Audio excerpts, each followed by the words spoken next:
Welcome to the Joseph Goldstein Insight Hour.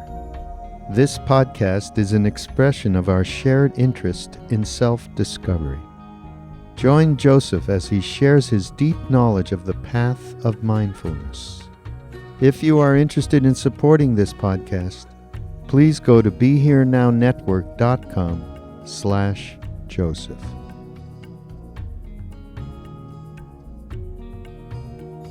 Tonight, we'll continue with the series of talks on the Satipatthana Sutta.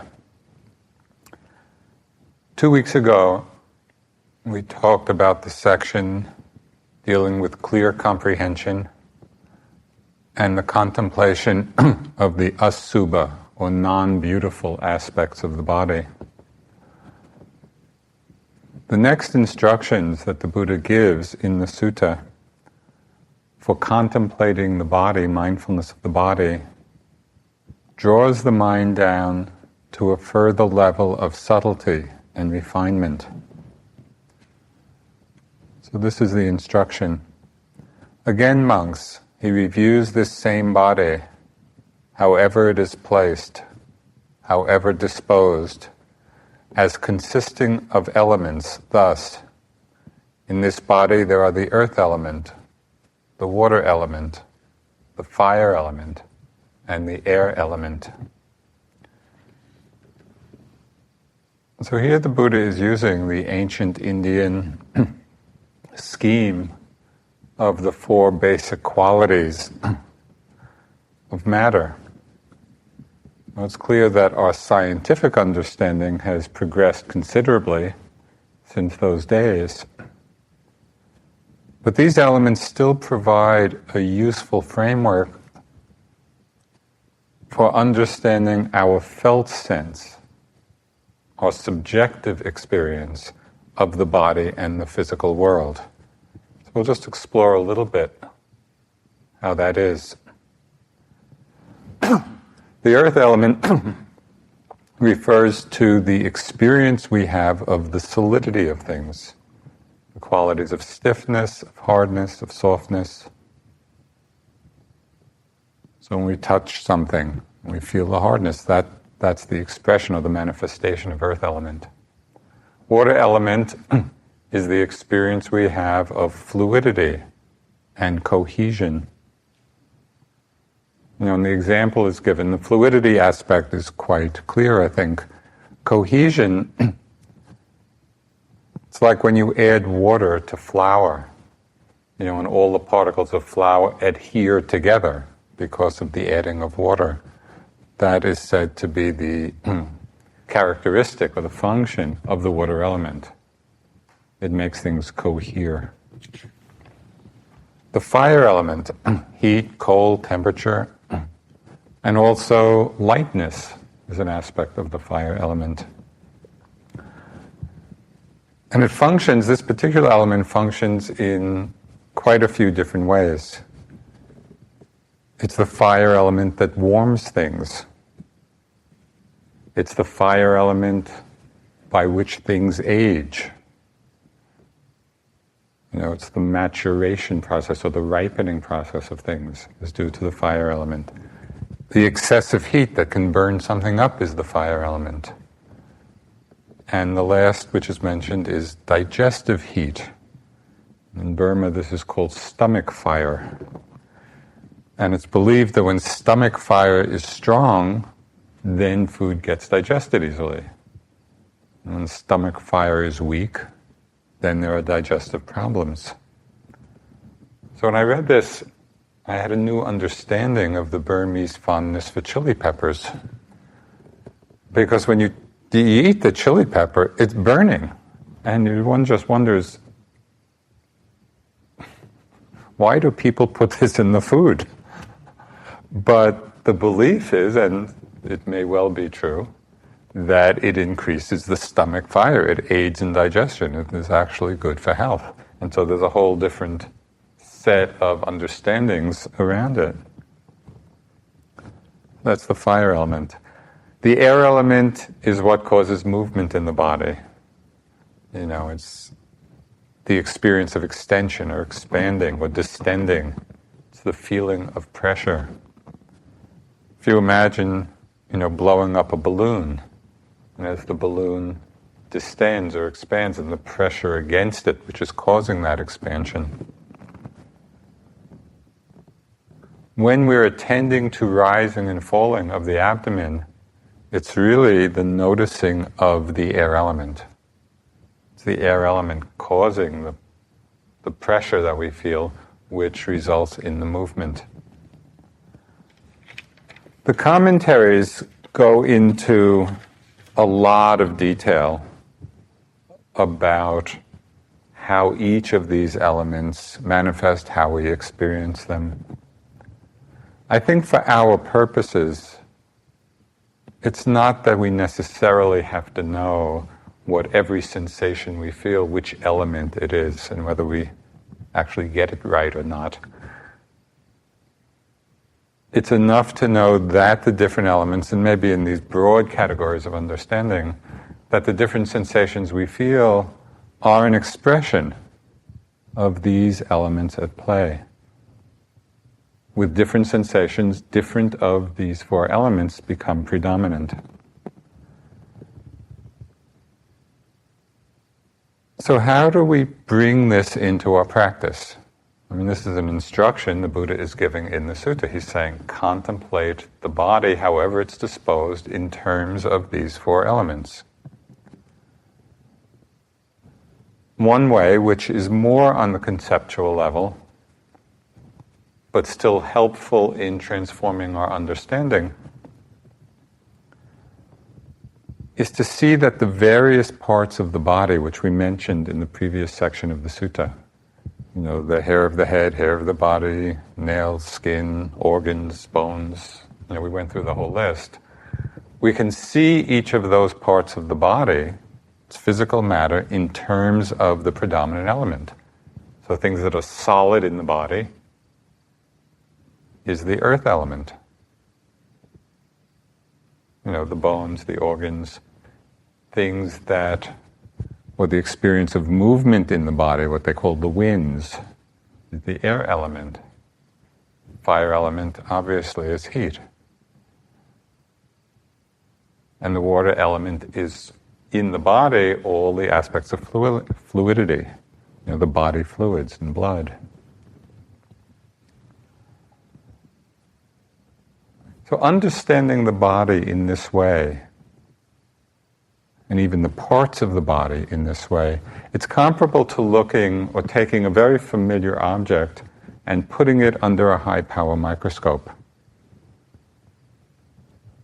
Our conceptual notion of what that object is completely disappears, because we're tuning in, we're keying in to a whole different level of perception, a different level of reality. So there's a way of turning the mind to seeing certainly the outer elements of the body, and maybe if we had good inner psychic vision, the internal aspects of the body, to go past the concept and into just the experience of these four elements. But more directly, that might still be on the conceptual level. On the experiential level, we can see that the various sensations that we feel, however the body is disposed,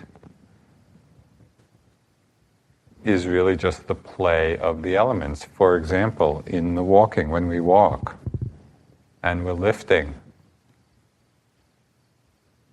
what do you feel when you lift? When you lift the foot, you might feel the sensation of lightness.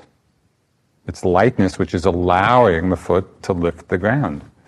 If it were very heavy, you couldn't lift it. So there's some lightening which is taking place. That's the fire element. The pushing forward in the walking. You can feel the pressure, the movement. It's the air element. When you place the foot on the ground, you feel the hardness. That's the earth element. Beginning to contemplate our experience in these terms effects a very important shift in our meditation practice. It effects a level shift. Because we go from the level of concept, that is, concept of foot or leg, or knee or back or body, to the level of the direct experience of pressure, heaviness, lightness, vibration, whatever the sensation may be. So this is a move away from the concept of body to the awareness of the body as a fluid energy field.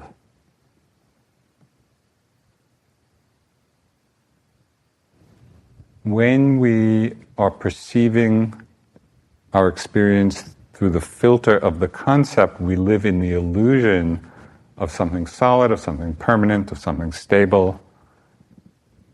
When we drop down a level and are experiencing it on the elemental level of sensations, we see that there's nothing solid there at all. We begin to experience the body as a dynamic energy field. So how can we practice doing this? When we studied with Sayadaw U Pandita, the way we would report to him was a very effective, skillful means for bringing the mind to that level. Because we would need to report both about the sitting and the walking on precisely what we felt in each part of the step, for example. So in the lifting, I noted lifting and I felt this, and this. In the moving forward, I noted as moving forward, and I experienced this sensation. Same as coming down and placing. It can be very demanding. It really demands a close and careful attention, a feeling of it. I think I've mentioned in previous talks how for a long time, in the moving forward, I knew I was moving, but I could not really identify what the sensations were that I was feeling in the movement. I knew the movement, but what actually was the sensation of it? It took a long time. It took like a week or more of dedicated investigation. I kept asking myself, well, I know I'm moving. How do I know I'm moving? There has to be some feedback that I'm getting. What is that sensation? Or cluster of sensation? So it was a very effective way of drawing the mind down to a very fine level of attention. And then when I finally saw, that's what it is, I got so excited. It was like this huge discovery.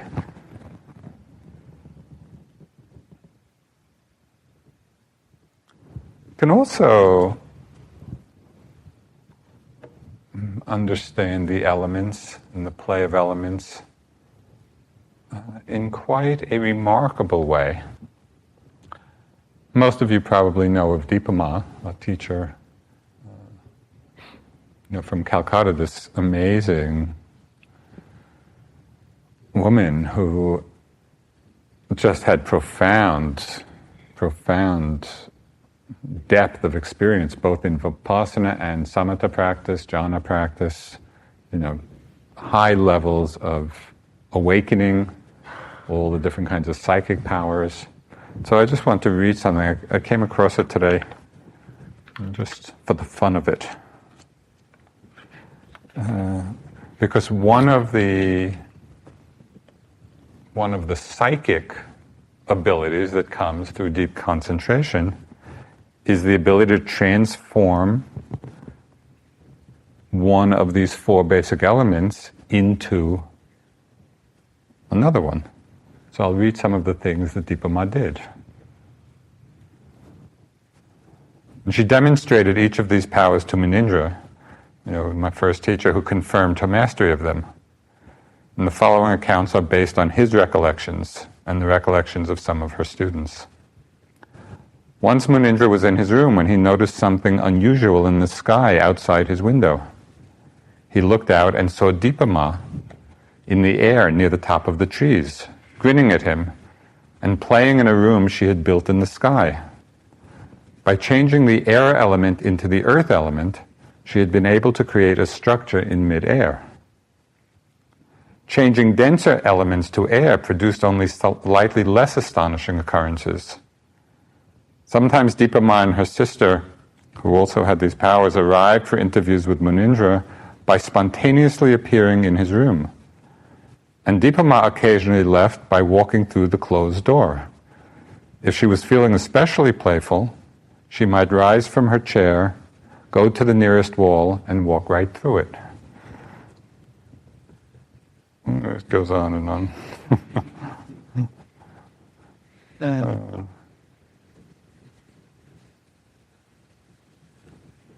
If she had to walk alone at night, Dipama could duplicate her body, creating a companion for herself so that no one would bother her.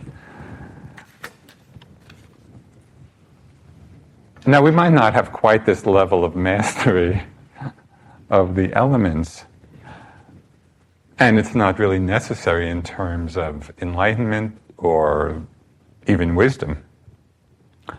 But I tell the stories both just to show the powers of mind that are there, but more importantly, to illuminate the fact that these elements are very dynamic. The world is not as static and as fixed as it might appear to our ordinary perception. And so with a highly developed mind, there's a lot of remarkable transformations and experiences that can happen in terms of these basic elements of experience. But for us, in our more ordinary practice with them, and really in our practice that leads not so much to the powers, but to the wisdom that frees the mind, when we free ourselves through this contemplation of the elements, when we free ourselves from the concept, from attachment to the concept of the body, then the mind is less prone to cling to it, to be identified with it, and all the desire and the aversion and the conceit that springs from that attachment. I'll just share with you one other little story of my time with Sayadaw in Burma. At one time, I had been sitting there for some time, and my practice was going well, and my body was very open, and it was like this just fluid energy field, and everything was flowing, except for one knot in my neck. You know, it was just that kind of very strong, predominant knot or block. So I went in and I reported to him that everything was really open, but there was this energy block, you know, that was very unpleasant. And he really got on my case a bit for calling it a block. Because just in that interpretation, right within that word, there was desire and aversion, which I didn't know. I thought I was just giving an objective report on my experience. Block, no good, need to open, you know, and so wanted to get rid of that, you know, wanted it in some other way. And so he was reminding me to again see it just in terms of the elements. What I was calling block was really the experience of tightness and pulsing.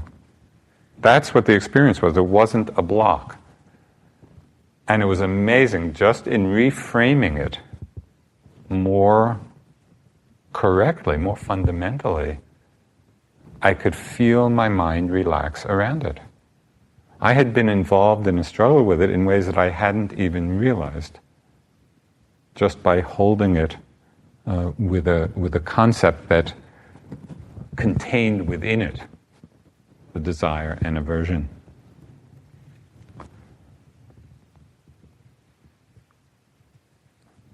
several times over the last weeks, we've also talked about the mental factor of conceit.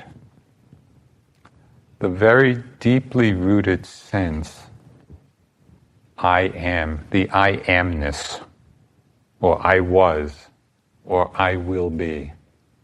That's the Buddhist meaning of conceit. And this is one of the last defilements to be uprooted. It's one of the final veils of ignorance before full awakening. So it's a defilement or a kilesa that is worth looking into because it's so deeply rooted in our minds. The contemplation of the elements is a very powerful remedy for this particular defilement. Notice how many times in the day this sense of I am arises in relation to our bodies. And then the comparisons in one way or another with the bodies of others.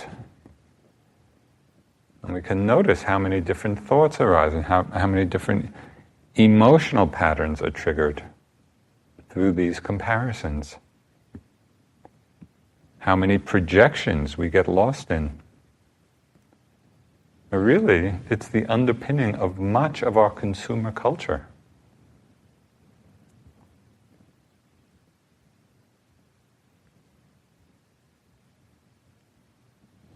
If we buy this product, we'll either be like or feel like or look like this perfect human being that's advertising it. And that's the lure. Oh, it's so amazing. It's such an obvious ruse. There's no way I'll ever look like that.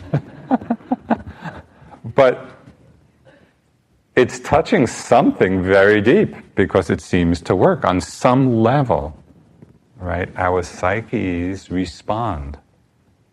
And it has to do with this particular kilesa, the kilesa of conceit, the I amness, especially with respect to the body, and then the comparison.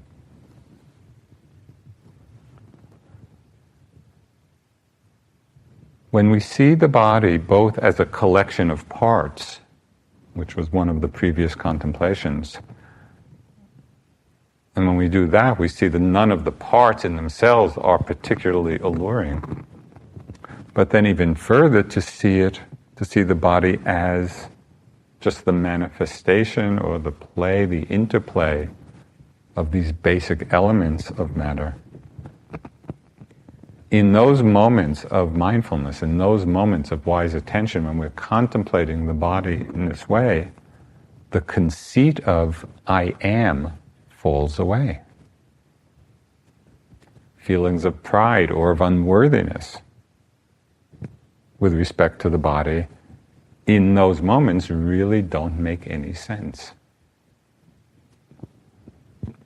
There's a monk named Bhikkhu Nanananda, and he spoke to this issue when he referred to the conceit of taking the elements to be self. He said, it's the misappropriation of public property. It's just the impersonal elements, and the reason I like Dipa Ma's stories, even though they're such remarkable things, but it just points again to the fact that these elements are not personal, but they're ultimately transmutable.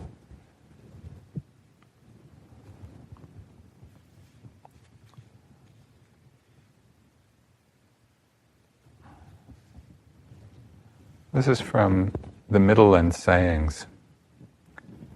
There comes a time when the waters in the great oceans are not enough to wet even the joint of a finger. When even this external water element, great as it is seen to be impermanent, subject to destruction, disappearance, and change, what of this body, which is clung to by craving and lasts but a while, there can be no considering that as I or mine or I am. And the Buddha gives similar examples for each of the other elements.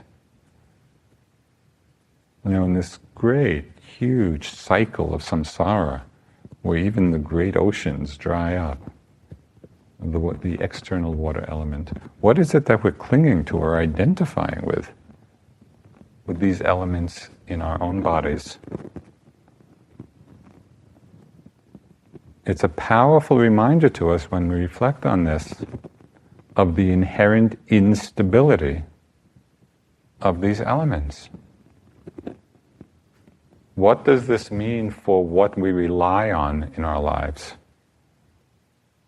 Are we relying on them being a certain way? Are we relying on them on staying in balance?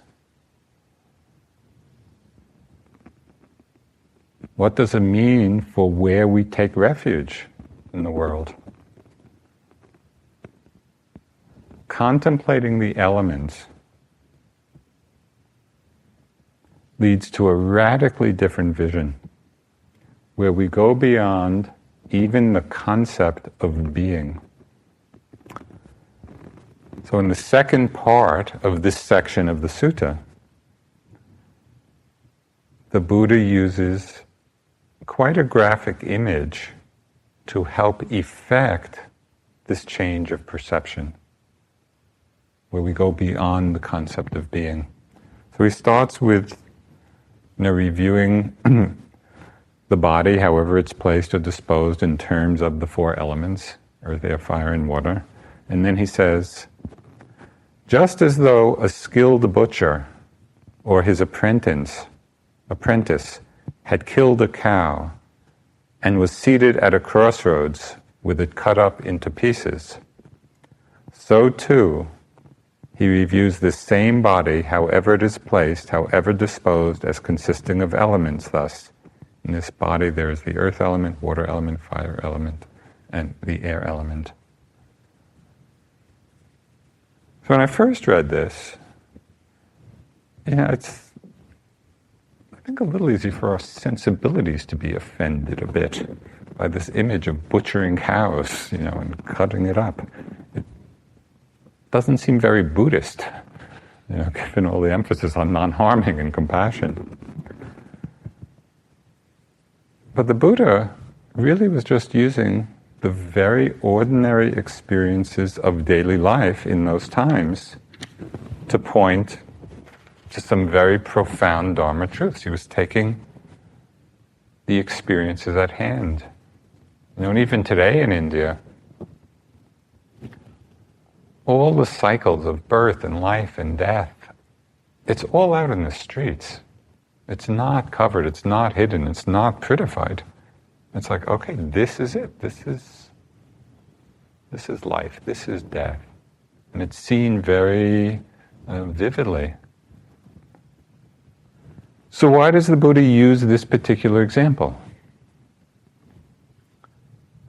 While the cow is still whole, whether it's alive or whether it's dead, we would still refer to it as a cow. In its wholeness, we still apply that concept, cow. But once it's cut up into pieces to sell as meat, at that point, the notion of cow is no longer there. You go to buy some hamburger, you don't say, "Can I please have some cow?" It's not how we see it, it's not how we view it, it's not how we understand it at that point. So this simile the Buddha's using, and again, I think he used it because it must have been a common sight, in the village bazaars of India. The Buddha's using this as an example of what happens when we experience the body as just the elements.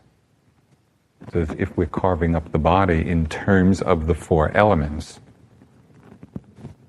we begin to lose the concept of body. We lose the concept of being or a person. You might have this experience very easily. And it's kind of an interesting thing to do as an exercise. Sometimes when I'm walking, I'll just be walking and without even particularly directing the mind to the feet or to the leg, but just the experience of the whole body moving through space and dropping down into the experience of what I'm actually feeling in that moment. Its body disappears. It's just sensations in space being known. That's all that's happening, and it's a little odd, but very revealing of how much of our lives we are caught or we're imprisoned by the concept we have of the body rather than the direct felt sense of the elements. So it's very helpful in terms of loosening our attachment.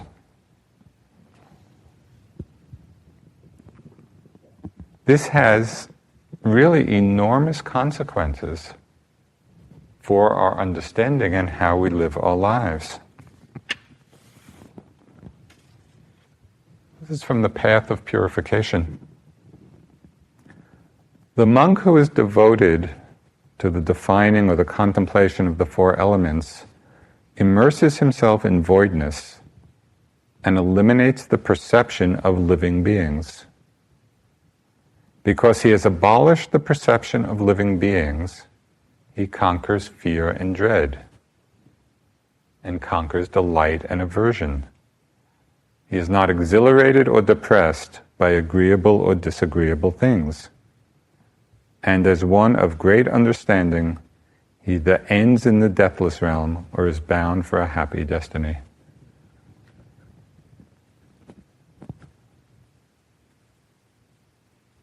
Contemplation of the four elements, we immerse ourselves in voidness and eliminate the perception of living beings. Well, that's pretty radical in terms of a transformation of our understanding of ourselves and the world. Through this contemplation of the elements, we open the door to an understanding of two overarching principles that really frame the 2,600 years of Buddhist wisdom. And these are the principles of relative and ultimate truth. So relative truth is the conventional world we live in. The world of concept, the world of subject and object, of self and other, of birth and death. All the familiar experiences of our lives are contained within this domain of relative truth. Ultimate truth sees the world quite differently. On the level or domain of ultimate truth, there is no subject-object separation. In fact, there are no things at all. And the very deepest aspect of ultimate truth we could call the unmanifest, or the unborn, the undying, all the words the Buddha used to describe Nibbana. So one way of understanding how these two truths relate to one another, because we are living the unity of them. Just think for a moment of being in a movie theater, completely engrossed in the story. You know, it's a good movie and it has our attention and we're completely engrossed in it. And we may feel happy, we may feel excited, we may feel terrified, whatever, depending on the particular story, the movie being shown. Okay, so we're sitting there, completely engrossed, feeling all of these things. And then maybe something moves us to just glance upwards, and we see the light, which is being projected through the film, creating all the images on the screen. And we realize in that moment that nothing is really happening on the screen at all. There's no one being born, there's no one falling in love, there's no one getting chased, there's no one getting killed. Really all that's happening, it's just a play of light and color. Yet when we're absorbed in the story, it feels so very real. It's sort of like a dream state. When we're in the dream, it feels like such a basic reality, and yet when we wake up, we see all of that was not happening. We can take it even further. What happens to our experience of even the light and the color, even if we've gone beyond the relative level of story, and the color, if there's no screen, or there aren't even particles of dust for the light to land on? What's our experience of light then? We can get a sense of the unmanifest. It's not manifesting because there's no place to land. So on the relative level, in our lives, we live and we act and we relate as individuals, as one individual to another, and this is a big part of our lives, with all our personal stories and our personal histories. And on the ultimate level of understanding, we see that there's no self, there's no I, there's no one there at all. That it's all a play of momentary changing elements. That's all that's going on. And we create out of that the drama of our lives.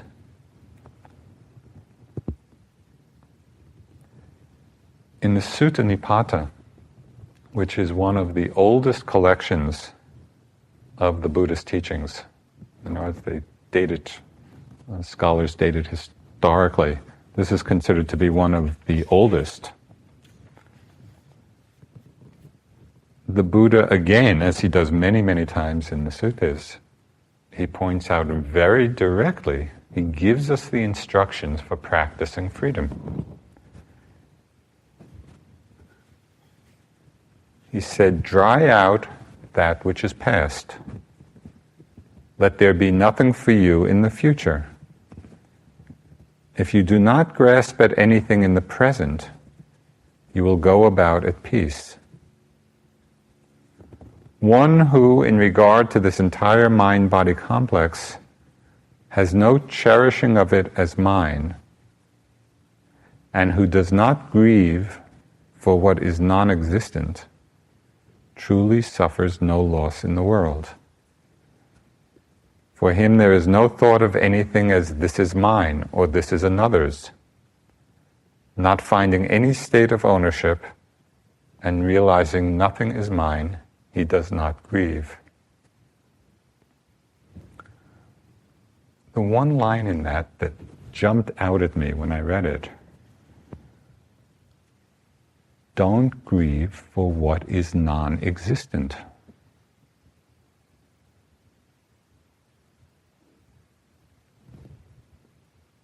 That's like a wake-up call.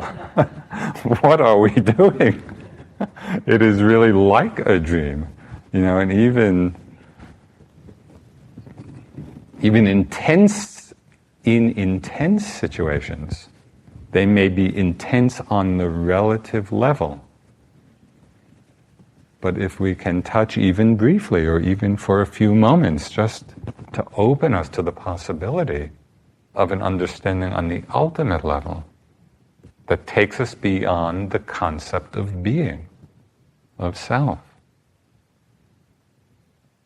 then we don't grieve for what is non-existent. and the mind is at peace.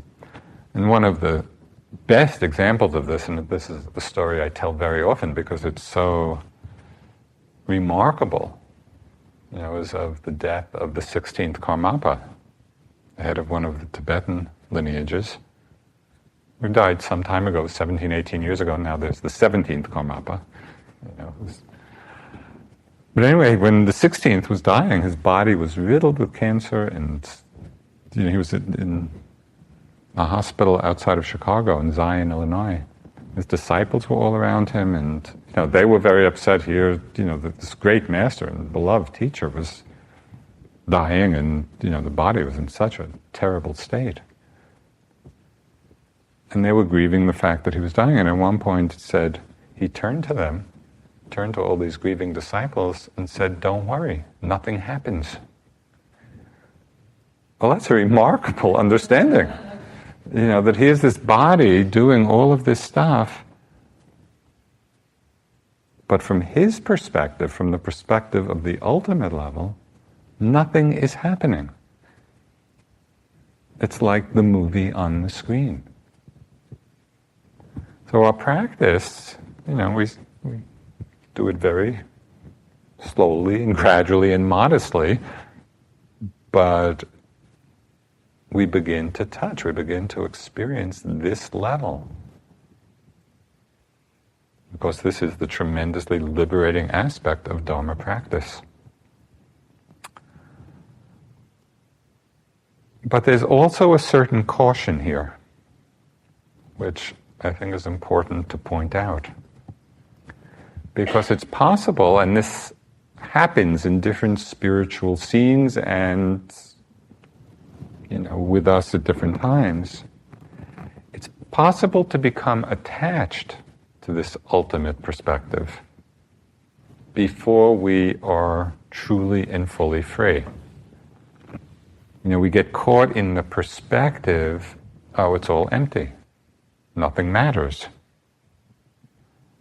And we lose our connection with what the ancient Taoists call the 10,000 joys and the 10,000 sorrows. And some great masters have pointed out the danger of this.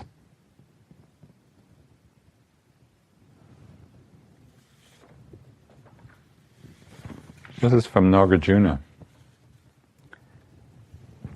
He said, "It's sad to see those who mistakenly believe in material, concrete reality.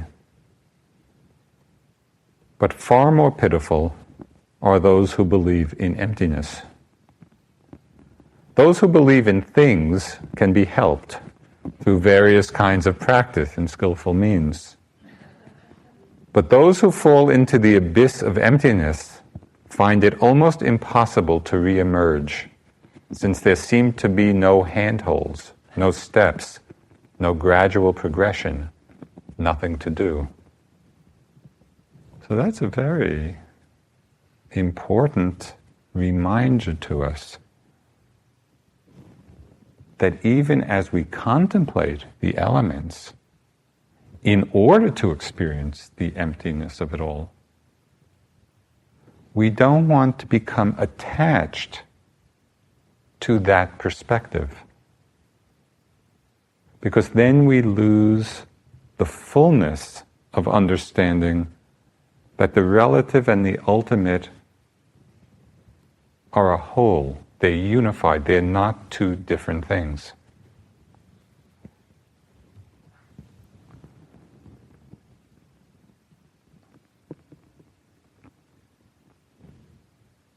A mature spiritual practice sees the union of these two levels. We're not so caught in the relative that we take it to be a concrete reality and lost in self and lost in our dramas and lost in the story. And we also don't get attached to the ultimate level, where we're ignoring the truth of our relative existence. And we can see how this works pretty clearly, the interplay of these two levels,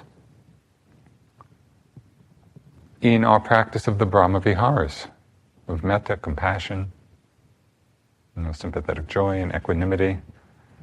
Because the Brahma Viharas are all based on the level of concept. Right? It's the concept of being. May I be happy, may you be happy, may all beings be happy. We're not saying may the earth element be happy and may the water element be happy. We are addressing the level of being. So that's the conceptual relative level. Yet the deeper our understanding of selflessness, of emptiness, the freer the love and compassion flow. There is a relationship between these two. On the relative level, love and compassion and joy, these are states that we cultivate. And many of you have done these practices. We use the conceptual relative level and we cultivate these mind states. But on the ultimate level, we see that love and compassion really are the responsive nature of the mind itself. Khyentse Rinpoche, one of the great Tibetan masters, he expressed it so beautifully. He said, when you recognize the empty nature of phenomena, the energy to bring about the good of others dawns uncontrived and effortless. So we just see how the two levels are expressions of each other. They inform each other. And we want to hold them both in unity.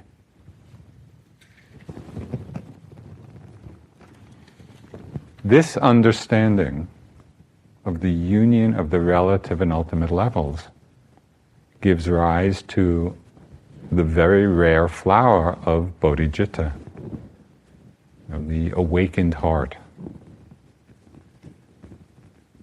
which in its simplest expression we could understand as that motivation that our practice and our lives be not for ourselves alone, but for the welfare and benefit of all beings.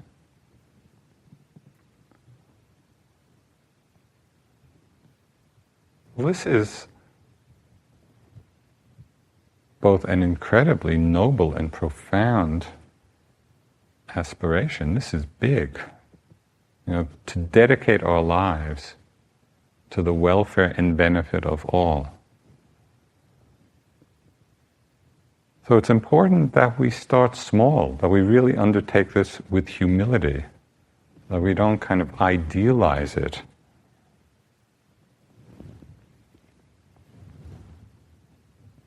That we undertake it without pretension, and without grandiose expectations of ourselves. We just plant a seed. It's like we plant this very small seed within ourselves, this aspiration. Understanding both the relative and ultimate levels. May my life, may my practice be for the welfare, the benefit, the happiness, the awakening of all beings. A very small seed. Thoreau had some wonderful words about planting seeds. He said, though I do not believe that a plant will spring up where no seed has been, I have great faith in a seed. Convince me that you have a seed there, and I am prepared to expect wonders. And that's such a beautiful acknowledgement of the power of a seed. So we plant this seed of the flower of bodhicitta. We plant the seed of this aspiration within ourselves. Because it's bodhicitta which unites the relative and ultimate levels. Relative bodhicitta is compassion. Ultimate bodhicitta is emptiness. As one of the great Tibetan masters said, when compassion and emptiness are both present, enlightenment is unavoidable. And this is our practice. I'd just like to close with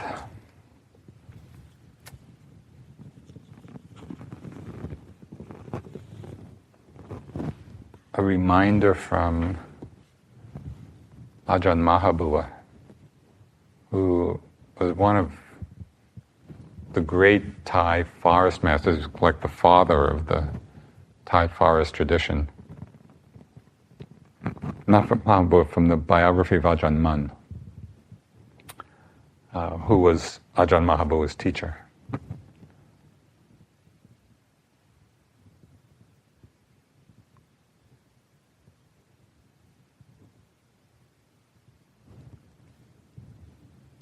Of all the many things that people value and care for in the world, the mind is the most precious. In fact, the mind is the foremost treasure in the whole world, so be sure to look after it well. To realize the mind's true nature is to realize Dhamma. Understanding the mind is the same as understanding Dhamma. Once the mind is known, then Dhamma in its entirety is known. Arriving at the truth about one's mind is the attainment of Nibbana.